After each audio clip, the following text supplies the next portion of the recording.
Selamat malam saudara. Sebuah cangkir. Sepasang kakek dan nenek pergi belanja di sebuah toko souvenir untuk mencari hadiah buat cucu mereka. Kemudian mata mereka tertuju kepada sebuah cangkir yang cantik. "Lihat cangkir itu," kata si nenek kepada suaminya. "Kau benar. Inilah cangkir tercantik yang pernah aku lihat," ujar si kakek. Saat mereka mendekati cangkir itu, tiba-tiba cangkir yang dimaksud berbicara. "Terima kasih untuk perhatiannya. Perlu diketahui bahwa aku dulunya tidak cantik. Sebelum menjadi cangkir yang dikagumi, aku hanyalah seonggok tanah liat yang tidak berguna. Namun suatu hari ada seorang pengrajin dengan tangan kotor melempar aku ke sebuah roda berputar. Kemudian ia mulai memutar-mutar aku hingga aku merasa pusing. Stop! Stop! Aku berteriak. Tetapi orang itu berkata belum. Lalu ia mulai menyodok dan meninjuku berulang-ulang. Stop! Stop! Teriakku lagi. Tapi orang ini masih saja meninjuku tanpa menghiraukan teriakanku. Bahkan lebih buruk lagi, ia memasukkan aku ke dalam perapian. "Panas! Panas!" teriakku dengan keras. "Stop!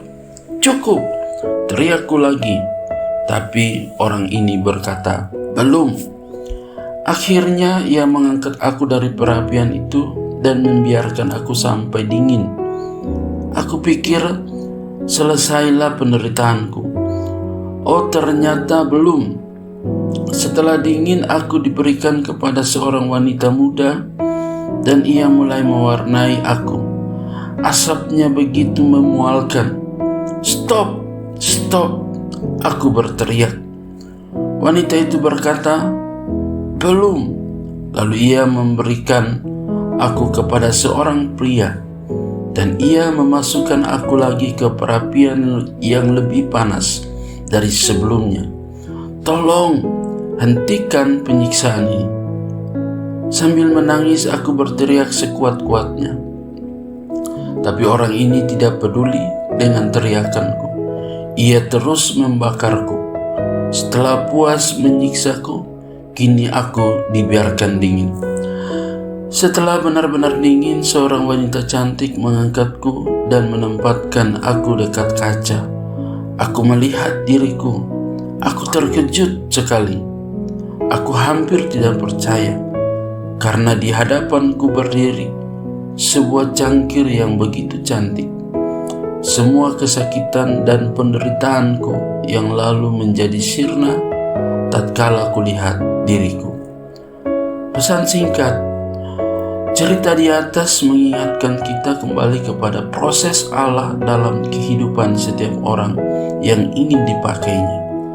Kita bisa membaca kisah Yusuf, kisah Abraham, dan tokoh-tokoh lainnya dalam kitab suci. Allah tidak segan-segan menggembleng dan memurnikan mereka. Bila Allah hendak menggembleng seseorang, membakar semangatnya, dan menjadikannya terlatih. Bila Allah hendak membentuk seseorang untuk melakukan peranan yang mulia, bila Allah dengan segenap hati ingin menjadikan dia gagah berani sehingga seluruh dunia heran dan kagum sekali. Perhatikan caranya, perhatikan jalannya. Bagaimana ia dengan tidak segan-segan menyempurnakan orang yang dipilihnya. Bagaimana ia menempa dan melukai dan membongkarnya habis-habisan dan mengubahnya. Bagaimana penjunan membentuk tanah liat menurut maksud yang hanya dapat dimengerti olehnya. Sementara hati yang terluka itu menangis, menjerit, dan tangannya terulur memohon pertolongannya. Lihatlah bagaimana Allah menekuk namun tidak pernah mematahkan. Bila yang baik pada seseorang hendak dikembangkan, bagaimana Allah memakai orang pilihannya dan menyiapkan diri sesuai dengan tujuan ilahi.